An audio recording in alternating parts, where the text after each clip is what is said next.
PTSD from car accidents, PTSD from rape, PTSD from combat. That brings in the athletes, too. Athletes, PTSD, trauma, TBIs, chronic pain from being hit by freight trains. So entrepreneurial skills, we're talking about cannabis from a recreational standpoint.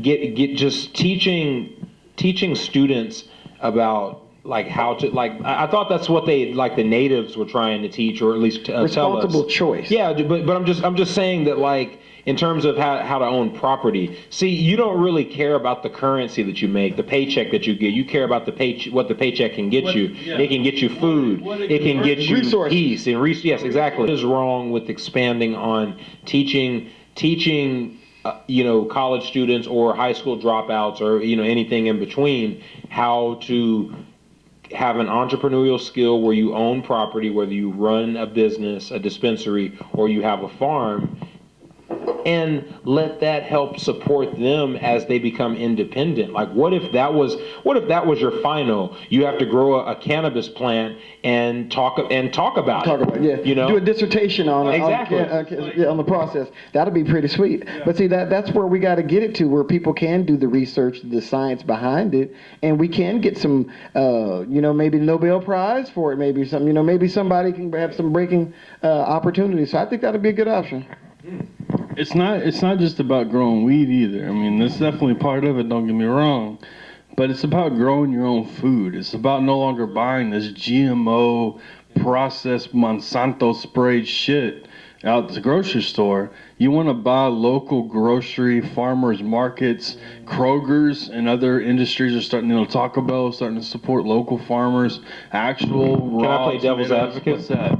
Okay, as the devil's advocate, I'm Monsanto. I say to you, well, I have a monopoly on the agriculture department, or I have people that work in the FDA that are plugs that'll make sure that hemp and marijuana stays at bay, or at least marijuana. Come and take it. You know what I mean? Like what I'm saying is, how do you fight the business giants, the people who are influencing Washington, just for our fans, That's where these different organizations come in, like NORML, MPP, MAMA, which is Mothers Advocating for Medical Marijuana for Autism. Mortal Technique talked about if, with cannabis being legal, if it was legal, okay, you live with your grandma, she has glaucoma. It's like, well, if I know an entrepreneurial skill, say how to run a business or how to have a farm where I can sell products. I think people don't understand what screws us in the job market, in my opinion, and I'm going to tie that into cannabis, is that we're in the rat race. We're always looking for the right 9 to 5 that can help us retire in 20 years. With cannabis, you can have a complete independence from that mode of thinking. You can learn how to, from a commercial standpoint, how to utilize cannabis. From a agricultural standpoint, you can learn a way to independently utilize cannabis, and it can teach you how to have an economy. Yeah, and an independent economy, like you said, instead of being so dependent on big pharma, big alcohol, and big Walmart. It would eliminate student debt too. Yeah. Oh, yeah. And they survive.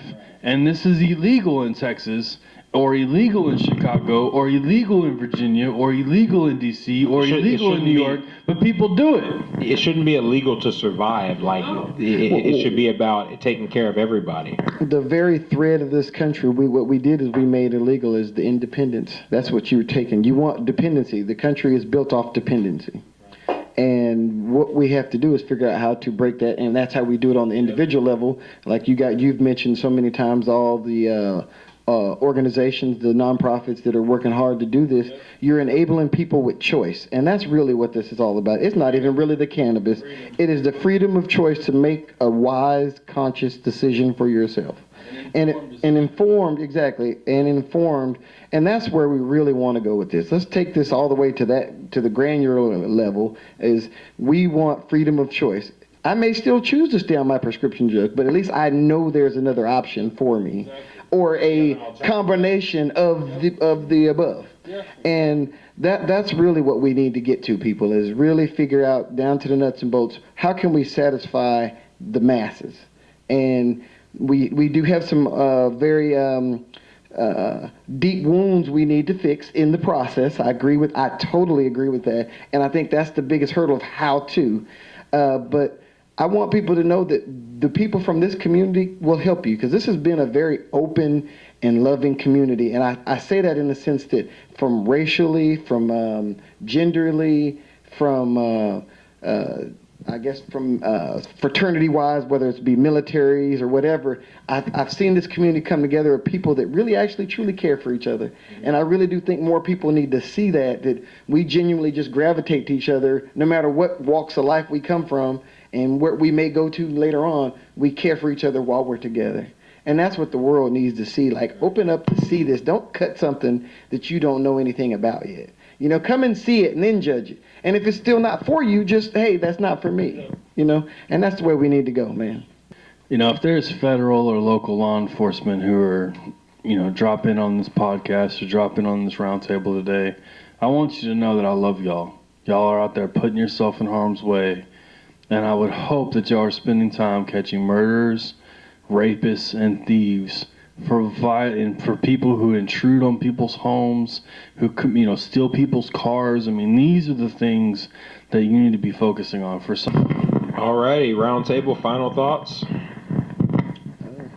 Well, I just want to first again wrap up with appreciate you guys inviting me out. I think that was pretty cool. I'm glad I got to meet you guys, you know, really get ingrained with this community because I believe in the movement. So I definitely wanted to get out there and help assist the voice that you guys have started, man. You guys have started the movement, man. I appreciate it. You got to come back. I appreciate it, man. I'll come back anytime. But, you know, just let you know that we have organizations out there that are growing, and we're trying to grow ourselves out there.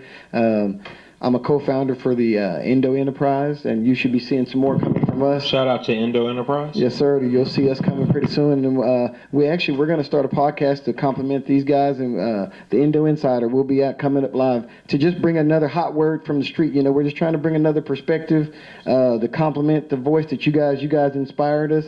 So we got another group of guys that want to come out there and help assist this movement and get a voice. So shout out to Indo Enterprise. We want to get you all on round table too.